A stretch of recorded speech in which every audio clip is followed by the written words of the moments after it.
A very happy morning, afternoon, and evening, all of you.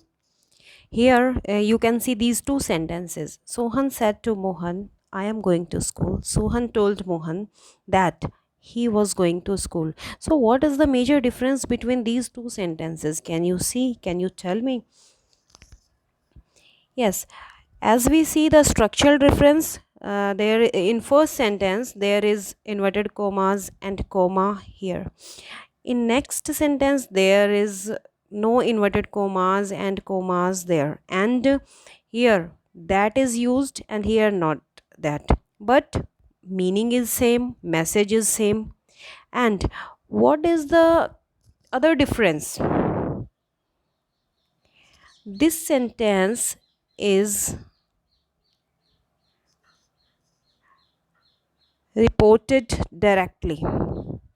This sentence is spoken directly, and this second sentence is spoken indirectly.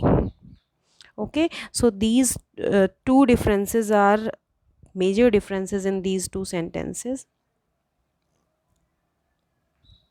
Yes, today we are going to study about direct indirect speech. As I told you, this is direct speech means जब भी हम किसी की कही हुई बातों को उसी के शब्दों में कहते हैं. इन्वर्टेड कोमास में जो हैं वो उसी के शब्द हैं सोहन के, जो कि उसने मोहन को बोले हैं. लेकिन अगर मैं ये बात आपको बोलूँगी कि सोहन ने मोहन से क्या कहा, Sohan told Mohan that he, who is he, Sohan, he was going to school. यदि मैं सोहन की बात को आपके सामने बोलूँगी तो मैं इनडायरेक्टली इस तरह से बोल सकती हूँ और मैं डायरेक्टली इस तरह से बोल सकती हूँ, दोनों तरीके से बोल सकती हूँ. So this is direct speech and this is indirect speech. Today our topic is direct and indirect speech. We can say this reported speech also, and we can say this reporting also. So this is important for class 7 to 10. First of all, जब हम कोई statement देते हैं that is called narration means statement. और किसी statement को हम दो तरीके से कह सकते हैं, direct speech and indirect speech. This is direct and indirect speech. For example, Shweta sad I am busy. Shweta sad I am busy. यहाँ इन्वर्टेड कोमाज में श्वेता ने क्या कहा उसे एज इट इज़ लिखा हुआ है, उसमें कोई चेंज नहीं किया, उसका स्टेटमेंट एज इट इज़ है, मीन्स डायरेक्टली उसके स्टेटमेंट को लिखा है इन्वर्टेड कोमाज में. In second sentence, Veena said to me I love you very much. तो वीना ने मुझसे क्या कहा, वो उस सेंटेंस को एज इट इज़ लिखा हुआ है, डायरेक्ट लिखा हुआ है इन्वर्टेड कोमाज में. So these are direct speech. Now Shweta said that she was busy. अब श्वेता ने क्या कहा उस बात को मैं अपने अकॉर्डिंग भी बोल सकती हूँ, जिससे कि मैसेज चेंज नहीं होगा, मीनिंग चेंज नहीं होगा, बट स्ट्रक्चर चेंज हो जाएगी सेंटेंस की. Shweta said that she was busy. So this is called indirect speech. Veena told me that she loved me very much. So this is indirect speech. So now this is clear to you what is direct speech and what is indirect speech. You can easily identify कि जहाँ पर inverted commas है, coma है, इस तरह का structure अगर आपको सेंटेंस का दिख रहा है तो ये डायरेक्ट स्पीच है. अगर इन्वर्टेड कोमाज में कुछ चीज़ बात कही हुई है that is called direct speech. और दैट अगर या कोई कनेक्टर अगर लगा हुआ है, कंजंक्शन लगा हुआ है और ये सैड करके इस तरह से दिया हुआ है एक नॉर्मल सेंटेंस की तरह, that is called indirect speech. Now these two things are very important, reporting verb and reported speech. He said I am hungry. So किसी भी डायरेक्ट स्पीच वाले सेंटेंस के टू पार्ट्स होते हैं. एक पार्ट इन्वर्टेड कोमास के बाहर जो होता है ये, और एक जो इन्वर्टेड कोमास के अंदर होता है. ठीक है, इन्वर्टेड कोमास के अंदर वाले पार्ट को कहते हैं रिपोर्टिंग स्पीच, और उसके इसके बाहर वाले पार्ट को कहते हैं रिपोर्टिंग स्पीच, और अंदर वाले पार्ट को कहते हैं रिपोर्टेड स्पीच. ओके, और जो ये वर्ब होती है बाहर, दिस इज़ वेरी इंपॉर्टेंट, इसे कहते हैं रिपोर्टिंग वर्ब. रिपोर्टिंग स्पीच की जो वर्ब होती है उसे रिपोर्टिंग वर्ब कहते हैं, और अंदर जो इन्वर्टेड कोमास में सेंटेंस होता है उसे रिपोर्टेड स्पीच कहते हैं. अब इसे ऐसा क्यों कहते हैं? क्योंकि ये जो बाहर वाला सेंटेंस होता है वो हमें डिनोट कर रहा है कि हम किसी की बात के बारे में रिपोर्ट कर रहे हैं किसी और को. यानी किसी ने मुझसे जो कहा उसे मैं आपको रिपोर्ट कर रही हूँ कि उसने क्या कहा, तो इसीलिए ये होता है रिपोर्टिंग और ये होता है रिपोर्टेड स्पीच। क्यों, क्या बात रिपोर्ट की गई है, व्हाट इज़ रिपोर्टेड, तो इसीलिए इसे रिपोर्टेड स्पीच कहते हैं और इसे रिपोर्टिंग वर्ब कहते हैं, क्योंकि यहाँ एक रिपोर्ट हम कर रहे हैं। ठीक है, she said I am writing a letter, तो यहाँ शी सैड रिपोर्टिंग स्पीच है और सैड रिपोर्टिंग वर्ब है, और I am writing a letter यहाँ पर रिपोर्टेड स्पीच है। What is reported, I am writing a letter. अच्छा, जब हम डायरेक्ट स्पीच से इनडायरेक्ट में चेंज करते हैं तो कुछ चेंजेस जनरल होते हैं, जैसे कि इन्वर्टेड कोमास हट जाते हैं, कोमा हट जाता है, और जो रिपोर्टिंग स्पीच है यानी रिपोर्टिंग वर्ब और रिपोर्टेड स्पीच के बीच में कोई ना कोई कंजंक्शन यहाँ पर आ जाता है। Mostly we use that, but according to the sentence structure, according to the type of sentence, it may be different.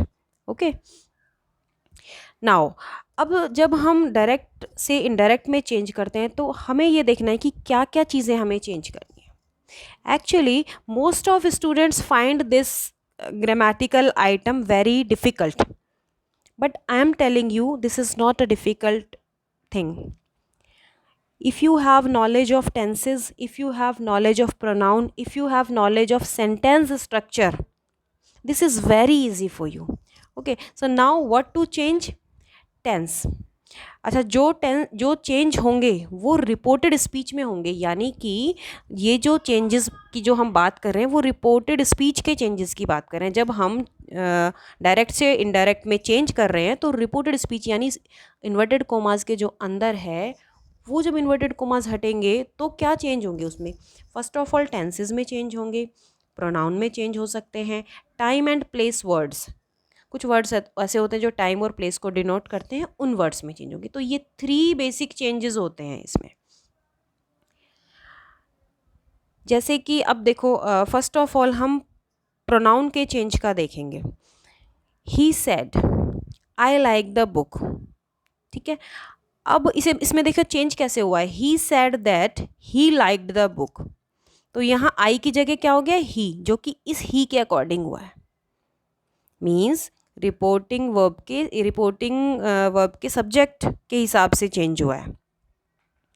Next देखिए, he said to me do you like the book, here the pronoun is you and here subject is he, object is me. He asked me, said to यहाँ asked में change हो गया। He asked me if यहाँ connector लग गया। I will tell you further about all these things. I like the book, यहाँ do I में ये यू आई में चेंज हो गया। ये किस हिसाब से चेंज हुआ होगा? मी के हिसाब से चेंज हुआ होगा, क्योंकि ही के हिसाब से तो हुआ नहीं है। अच्छा, आगे देखिए, he said he likes the book, he said that he like the book, यहाँ कोई चेंज नहीं हुआ। ही यहाँ पर है, ही यहाँ पर है। इट मीन्स ये तो क्लियर है कि फर्स्ट पर्सन है या सेकेंड पर्सन है। फर्स्ट पर्सन और सेकेंड पर्सन में चेंज होता है, थर्ड पर्सन में कोई चेंज नहीं होता। अब देखिए, यहाँ फर्स्ट पर्सन में किसके अकॉर्डिंग चेंज हुआ है? सब्जेक्ट के अकॉर्डिंग। और सेकेंड पर्सन में किसके अकॉर्डिंग चेंज हुआ है? रिपोर्टिंग वर्ब के ऑब्जेक्ट के अकॉर्डिंग। ठीक है, आगे देखिए changes in pronoun depends on this formula. इस फॉर्मूला को आप याद रख लीजिए, SON and 1 2 3। SON means reporting verb में है ये, S means subject, O means object and N means no change. And reported speech में यहाँ ये है रिपोर्टेड स्पीच का 1 2 3, यानी first person, second person, third person. Now this is clear to you. First person of reported speech will be changed according to the subject of the reporting verb. इसे आप इस तरह भी याद रख सकते हैं कि first person is very important because I and we is very important. और किसी भी सेंटेंस में subject is very important, subject का फर्स्ट प्लेस आता है किसी भी सेंटेंस में। तो जो फर्स्ट पर्सन है वो सब्जेक्ट के अकॉर्डिंग चेंज होगा, और second person of reported speech will be changed according to the object of the reporting verb. तो सेकेंड पर्सन जो होगा वो ऑब्जेक्ट के हिसाब से चेंज होगा। चेंजेस फर्स्ट और सेकेंड पर्सन में होंगे and third person will not be changed. Okay, this is very simple for you. Now second type of changes in time और प्लेस। देखो, कुछ टाइम और प्लेस डिनोटिंग वर्ड्स होते हैं, जैसे कि नाउ देन में चेंज हो जाएगा, हियर देयर दिस दैट में चेंज हो जाएगा, दीज दोज में, ago before में, does so में, today that day, tonight that night, last night the previous night, yesterday the previous day, tomorrow the following day or the next day, last week the previous week, next week the following week. So these type of words, if they are in reported speech, these will be changed in this type accordingly. Now the third and major part of reported speech, major part of narration is changes in tenses. जब भी हम direct से indirect speech में change करते हैं तो tenses का के जो चेंजेस हैं वो बहुत इंपॉर्टेंट हैं. Now you see these 3 sentences in black. She says I am hungry, she said I am hungry, she will say I am hungry. सो इनमें आपको कोई चेंज दिखा है क्या कि ये रिपोर्टेड स्पीच तीनों में सेम है? सो चेंजेस कहाँ है? रिपोर्टिंग वर्ब में चेंज है. This is in present tense, this is in past tense and this is in future tense. अब इनके हम इनडायरेक्ट देखेंगे. रेड में जो है she says that she is hungry. तो यहाँ क्या चेंज, टेंस चेंज हुआ है? यहाँ भी प्रेजेंट टेंस है, यहाँ भी प्रेजेंट टेंस है. टेंस में कोई चेंज नहीं हुआ, सिर्फ प्रोनाउन में चेंज हुआ है. यहाँ देखते हैं सेकंड सेंटेंस में शी वॉज हंग्री, ये प्रेजेंट टेंस था यहाँ और यहाँ ये पास्ट में चेंज हो गया है, यानी यहाँ ये चेंज हुआ है. नेक्स्ट देखते हैं she will say that she is hungry, only pronoun is changed, यहाँ टेंस चेंज नहीं हुआ है, वही का वही प्रेजेंट टेंस है.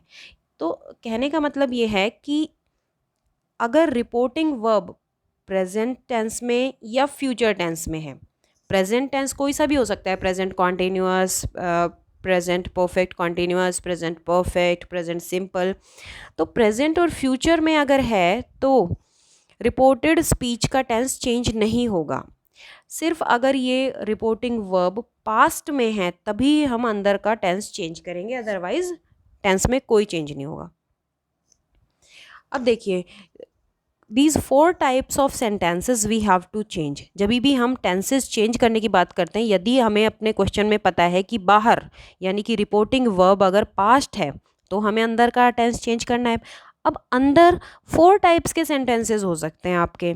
असर्टिव सेंटेंसेस यानी स्टेटमेंट्स, ये नेगेटिव भी हो सकते हैं, अफर्मेटिव भी हो सकते हैं. Second interrogative means questions. Third imperative sentences means orders, commands, request, suggestions. Next है एक्सक्लेमेटरी सेंटेंस, यानी these 4 type of sentences may be there as reported speech. तो हम इन चारों को अलग अलग समझेंगे कि अगर ये सेंटेंस आ जाए तो हमें किस तरह से चेंज करना है. फर्स्ट ऑफ ऑल हम लेंगे assertive sentences. You should know the structure of these 4 kind of sentences. Sentences आप पहले पढ़ चुके हैं, टेंसेस आप पहले पढ़ चुके हैं, नाउन प्रोनाउन आप सब कुछ पढ़ चुके हैं पहले. यस ये पॉजिटिव भी हो सकते हैं, नेगेटिव भी हो सकते हैं. देखिए अब एग्जांपल्स. डायरेक्ट में देखिए he said honesty is the best policy. Now इसका इनडायरेक्ट बना रहे हैं he said that honesty is the best policy. Reported speech में कोई क्या चेंज दिख रहा है आपको? नहीं, कोई चेंज नहीं है यहाँ. ठीक है, ओनली दैट कनेक्टर लगा है और ये एज इट इज़ है. He said the sun rises in the east, he said that the sun rises in the east, इसमें कोई चेंज नहीं दिख रहा हमें. She said God is omnipresent means God is present everywhere. She said that God is omnipresent, यहाँ भी हमें कोई चीज़ नहीं दिख रहा. तो यहाँ बाहर सैड है फिर भी अंदर क्यों नहीं चेंज हो रहा? आप पूछेंगे कि बाहर तो अब पास्ट टेंस है तो भी अंदर का टेंस चेंज क्यों नहीं हो रहा है? तो इसमें ये है एक एक्सेप्शनल ये है कि अगर रिपोर्टेड स्पीच में कोई भी यूनिवर्सल ट्रुथ है या कोई कोटेशन है या कोई हिस्टोरिकल फैक्ट है तो कभी भी अंदर का कुछ भी चेंज नहीं होगा. ये आपको बात ध्यान रखनी है कि बाहर चाहे कोई सा भी टेंस हो, पास्ट हो, फ्यूचर हो या कुछ भी हो, लेकिन अगर अंदर रिपोर्टेड स्पीच आपका कोई यूनिवर्सल ट्रुथ है, कोई कोटेशन है किसी पोइट की या किसी भी राइटर की, या फिर कोई हिस्टोरिकल फैक्ट है, तो फिर ये चेंज नहीं होगा. एज इट इज़ आप इसको लिख देंगे, बिल्कुल एज इट इज़, कुछ भी चेंज नहीं होगा. अब देखिए Ramu said I saw a lion in the forest. इसका indirect, Ramu said that he had seen a lion in the forest. यहाँ दैट तो कनेक्टर लगा ही है, बाकी आई सॉ अ लॉयन, आई ही के हिसाब से चेंज हो गया है, रामू के हिसाब से, और ये है पास्ट सिंपल टेंस जो कि यहाँ पे पास्ट परफेक्ट में चेंज हो गया है, he had seen a lion in the forest, ये चेंज हुआ है यहाँ पर। Satish said to me I am very happy here, Satish told me that. अब देखिए मैंने आपको बताया कि सैड टू, सैड तो चेंज नहीं होगा, रामू सैड दैट हम डायरेक्टली कनेक्टर यूज़ कर लेंगे, लेकिन जब अगर सैड टू आ जाए तो सैड टू टोल्ड लिख सकते हैं हम इसे, क्योंकि अगर हमारे पास ऑब्जेक्ट है यानी हम किसी से कुछ कह रहे हैं तो हम इट मीन्स उसे हम कुछ बता रहे हैं, ये फीलिंग आती है कि हम वो बता रहे हैं। तो चाहे यहाँ पे सतीश सेज टू मी आता तो यहाँ पे सतीश टेल मी हो जाता, टेल्स मी। तो इस तरीके से ये सेड टू टोल्ड में चेंज हो जाता है। Satish told me that he was very happy here, यानी ये आपका प्रेजेंट टेंस है जो कि एज इट इज़ पास्ट में चेंज हो गया है। He said I can do this work, he said, अब सेड टू नहीं है तो सेड का सेड रहेगा, जहाँ सेड टू हो तो सेड टू का टोल्ड हो जाता है, ओके, सेड टू चेंज हो जाता है। He said that he could do that work, means यहाँ पे कैन जो है कुड में चेंज हो गया, हम टेंसेज के चेंजेस की बात कर रहे हैं अभी, और दिस दैट में चेंज हो गया है। Renu said to me I was washing the clothes, means यहाँ पे पास्ट कॉन्टिन्यूस टेंस है। अब देखिए Renu told me that she had been washing, means ये पास्ट परफेक्ट कॉन्टिन्यूस में चेंज हो गया है। She said I am not well, she said that she was not well, ये प्रेजेंट से पास्ट में चेंज हो गया है। आगे देखिए he said to Sita I have passed the test, means ये प्रेजेंट परफेक्ट टेंस है जो कि यहाँ देखिए पास्ट परफेक्ट में चेंज हो गया, he had passed the test. I said to my friend he has been working very hard, means present perfect continuous जो कि यहाँ पास्ट परफेक्ट कॉन्टिन्यूस में चेंज हो गया है। My friend said to me I shall go to Delhi tomorrow, my friend told me that he would go to Delhi the next day, यानी shall would में change हो गया। I said I agree what he said, I said that I agreed to what he had said, यानी he I agree present simple, I agreed past simple में हो गया है, और he said पास्ट सिंपल जो यहाँ की पास्ट परफेक्ट में चेंज हो गया है। The student said to the teacher I am sorry that I am late, the student told the teacher that he was sorry, present का पास्ट चेंज हो गया, एम वॉज में चेंज हो गया, दैट ही वॉज लेट ये भी past में change हो गया है। तो एक बेसिक कंसेप्ट आपको इन सारे एग्जाम्पल्स में क्या दिख रहा है कि कोई भी एक्शन जब और जिस टाइम पर हो रहा है, जब हम इनडायरेक्ट में उसे चेंज करेंगे तो वहाँ से वो थोड़ा पास्ट में शिफ्ट हो जाएगा, ठीक है। अब देखिए ये चेंजेस हैं, यूनिवर्सल ट्रूथ अगर है तो कोई चेंज नहीं होगा। Do does first form of verb S और ई एस है, यानी प्रेजेंट सिंपल है तो वो पास्ट सिंपल में चेंज हो जाएगा। इज एम आर है वॉज वर में चेंज हो जाएगा। हैज़ हैव अगर है हैड में चेंज हो जाएगा। डिड वर्ब की सेकेंड फॉर्म यानी कि पास्ट सिंपल है तो वो पास्ट परफेक्ट में चेंज हो जाएगा। इसे आप 1, 3 और 2, 4 के फॉर्मूले से भी समझ सकते हैं। पास्ट सिंपल 1 और पास्ट परफेक्ट थर्ड टेंस है पास्ट का, और पास्ट कॉन्टिन्यूस सेकेंड टेंस है, और past perfect continuous fourth tense है। तो 1, 3, 2, 4 यहाँ वॉज वर ये जो पास्ट कॉन्टिन्यूस है वो पास्ट परफेक्ट कॉन्टिन्यूस में चेंज हो जाएगा, और विल शैल वुड और शुड में चेंज हो जाएगा। जनरली हम इसे वुड में ही चेंज करते हैं, ठीक है। Next if can is there it will be changed into could, may, might, had to, and अगर शुड, वुड, कुड है अंदर तो कोई चेंज नहीं होगा इसमें। ये तो थे हमारे असर्टिव सेंटेंसेस, ठीक है। अब हमें अगर अंदर क्वेश्चन मिल जाए तो हम कैसे चेंज करेंगे, उसके लिए आप देखिए ये 2 एग्जांपल्स देखिए। I said to him where are you going, तो सेड टू देखिए जब हम किसी से क्वेश्चन कर रहे हैं तो हम उससे कह नहीं रहे हैं, हम उससे पूछ रहे हैं, इंक्वायर कर रहे हैं या आस्क कर रहे हैं। तो सेड टू यहाँ पर आस्क्ड में चेंज हो जाता है, I asked him where he was going, where, अब यहाँ पे कोई कनेक्टर नहीं दिख रहा ना आपको, नहीं, यहाँ पर कनेक्टर है, जो WH वर्ड है वो एक कनेक्टर की तरह यूज़ होता है, और उसके बाद का जो सेंटेंस है वो सिंपल सेंटेंस की तरह हो जाएगा, ना कि क्वेश्चन सेंटेंस की तरह। क्वेश्चन सेंटेंस में क्या था, हेल्पिंग वर्ब पहले आती है, सब्जेक्ट बाद में आता है, लेकिन सिंपल सेंटेंस में सब्जेक्ट पहले आ गया, फिर हेल्पिंग वर्ब, फिर वर्ब।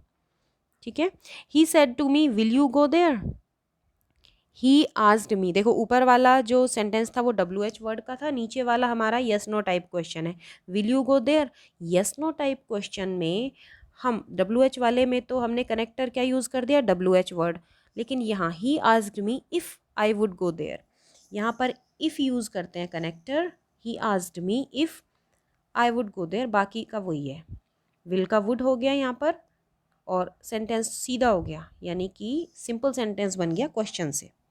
सो इस तरह से चेंज होता है इसमें। आगे देखिए, देखो सेड टू आस्क्ड में या फिर इंक्वायर्ड में, कोई प्रोफेशनल इंक्वायरी हो रही है, पूछताछ, तो उसे हम इंक्वायर्ड भी लिख सकते हैं। कंजंक्शन इसमें यस नो टाइप क्वेश्चंस में तो इफ़ और वेदर यूज़ करते हैं, बट बाकी हम जनरली इफ़ यूज़ करते हैं। कंजंक्शन इन WH क्वेश्चंस में WH word as it is connector के रूप में यूज़ हो जाता है, और बाकी के सेंटेंस को आप एक सिंपल सेंटेंस बना देंगे। और देखिए इसके examples, I said to her do you know him, I asked her if she, you का शी हो गया हर के हिसाब से, if she knew him, tense भी चेंज हो गया। He said to me will you listen to me, he asked me if, यहाँ पर अब यू आगे आ जाएगा, यानी कि जो प्रोनाउन करेंगे, जो सब्जेक्ट है वो आगे आ जाएगा, यू है तो यू मी के हिसाब से चेंज होगा, ऑब्जेक्ट के हिसाब से, तो आई आ गया है, विल वुड हो गया है, और बाकी का सेंटेंस एज इट इज़ आ गया, if I would listen to him, I said to him when will you go there, I asked him when, अब सब्जेक्ट पहले ले आओ, ही, जो कि ये यू था वो हिम के हिसाब से ही बन गया है, he would go there, will का वुड हो गया है। He said to me how is your father, he asked me how, conjunction how आ जाएगा। अब योर को चेंज करेंगे मी के हिसाब से, तो योर का माय हो जाएगा, how my father was, my father subject है और वॉज यहाँ पे हेल्पिंग वर्ब। नेक्स्ट, ये तो इंटेरोगेटिव दोनों तरह के थे, यस नो टाइप और WH question. Now imperative sentence, imperative sentence means जिसमें ऑर्डर, कमांड, रिक्वेस्ट की फीलिंग आती हो, that is called imperative sentences. She said to me open the window, अब इसका कैसे बनाएंगे, शी ऑर्डर्ड मी, अब यहाँ सेड टू किस में चेंज होगा, जैसी फीलिंग आ रही है हमें, मान लो कोई ऑर्डर कर रहा है या कोई सजेशन दे रहा है, suggest, order, suggest, request, advice, तो ये फीलिंग आ सकती है इम्पेरेटिव सेंटेंसेस में, तो जैसी फीलिंग आ रही है वही वर्ड यहाँ आ जाएगा। देखिए इसमें ओपन द विंडो, ऑर्डर की फीलिंग आ रही है, तो शी ऑर्डर्ड मी टू, अब यहाँ पे to as a conjunction use होगा, टू, और पूरा सेंटेंस एज इट इज आ जाएगा, बस इस बहुत ही ईजी है ये। ओपन द विंडो, अच्छा आप पता कैसे लगाओगे imperative sentence, imperative sentences always verb से स्टार्ट होते हैं, मेन वर्ब से। Open the window, open is verb, तो जब भी हम किसी को कमांड देते हैं, रिक्वेस्ट करते हैं या फिर सजेस्ट करते हैं, तो हम तो इस तरह के सेंटेंसेस इम्पेरेटिव वर्ब से स्टार्ट होते हैं। The captain said to the soldiers attack the enemy, तो यहाँ कैप्टन ऑर्डर ना देके कमांड देता है कैप्टन, तो इसमें कमांड की फीलिंग आ रही है, the captain commanded the soldier to, to conjunction हो गया, और सीधा का सीधा सेंटेंस ऐसे ही लिख दो, अटैक द एनिमी। ठीक है, और एग्जांपल्स देखेंगे हम अभी, पहले ये देख लेते हैं, सेड टू किस किस में चेंज हो सकता है, ordered, commanded, requested, suggested, advised, और कोई जनरली फीलिंग आ रही है तो आस्क्ड या टोल्ड भी यूज़ होता है, और कंजंक्शन यहाँ टू यूज़ होता है। देखिए, the teacher said to the students listen to me attentively, the teacher asked the students to listen to him attentively. The principal said to the peon ring the bell, तो principal तो order करेगा peon को, the principal ordered the peon to ring the bell. The master said to the servant fetch me a glass of water, तो master भी servant को order करेगा, the master ordered the servant to fetch him a glass of water. Pronoun में आप देखिए, pronoun में change हो रहा है, ठीक है, प्रोनाउन में तो ऑलवेज चेंज होगा जब भी हम डायरेक्ट से इनडायरेक्ट में चेंज करेंगे।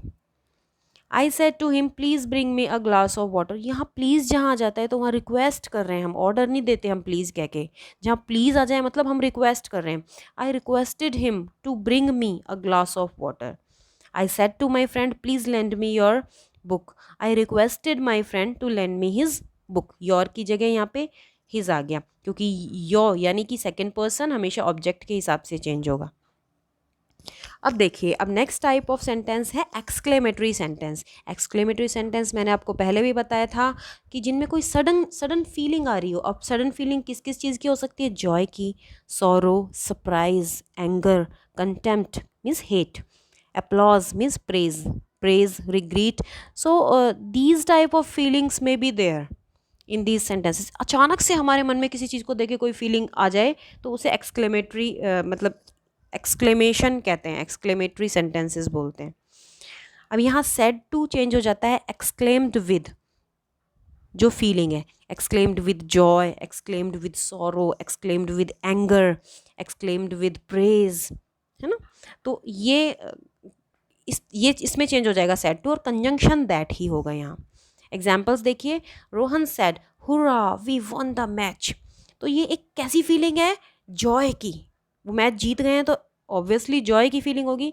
तो यहाँ सेड टू की जगह लिख देंगे रोहन एक्सक्लेम्ड विद, सेड की जगह Rohan exclaimed with joy that, that connector है, they had won the match. और जो टेंसेज का और प्रोनाउन का चेंज होगा वो आप एज इट इज़ कर लेंगे।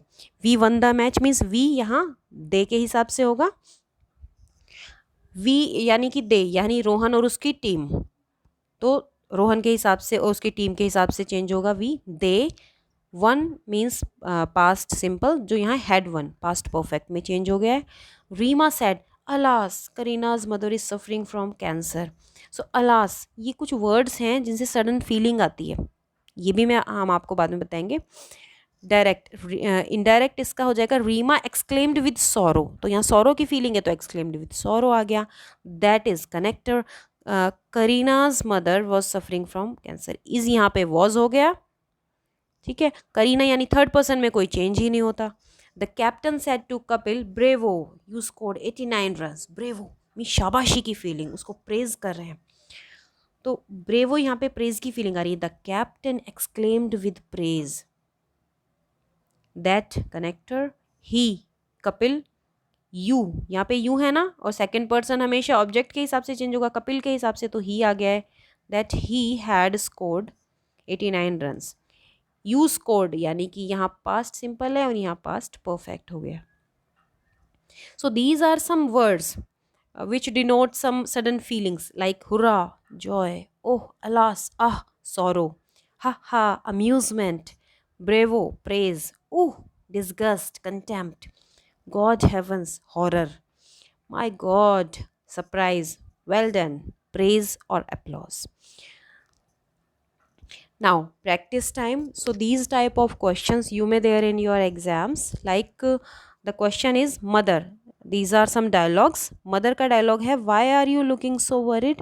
अब daughter reply कर रही है my exams are approaching। जब question हो तो जो daughter क्या है वो ask, वो said नहीं करेगी, told नहीं करेगी, reply इसके लिए अच्छा word है, ठीक है। mother when will they start, तो डॉटर रिप्लाई कर रही है नेक्स्ट मंथ मदर। अब इसमें से आपको क्वेश्चन आपको इनडायरेक्ट बना के लिखना है। Mother asked her daughter, mother asked her daughter, अब इसको चेंज कर लो, why are you looking so worried, daughter, तो वाई तो यहाँ सीधा कनेक्टर आ गया, वाई और यू चेंज हो जाएगा डॉटर के हिसाब से, क्योंकि मदर किसे आस्क कर रही है, डॉटर को, तो डॉटर ऑब्जेक्ट है, तो यू कौन है, daughter, she, why she, are क्या है, present, are she was, why she was looking so, why she was looking so worried, यहाँ आ जाएगा।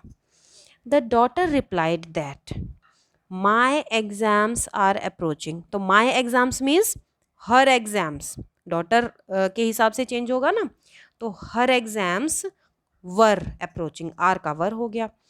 Mother further asked when will they start, तो व्हेन तो कनेक्टर हो जाएगा, mother further asked when they would start, they का they हो जाएगा, विल का वुड हो जाएगा और सेंटेंस को सीधा कर देंगे, दे would start. The daughter told her mother that they would start in the following month. So these type of questions you may in your exams, and now I hope you will do better. Okay, thank you and have a nice learning.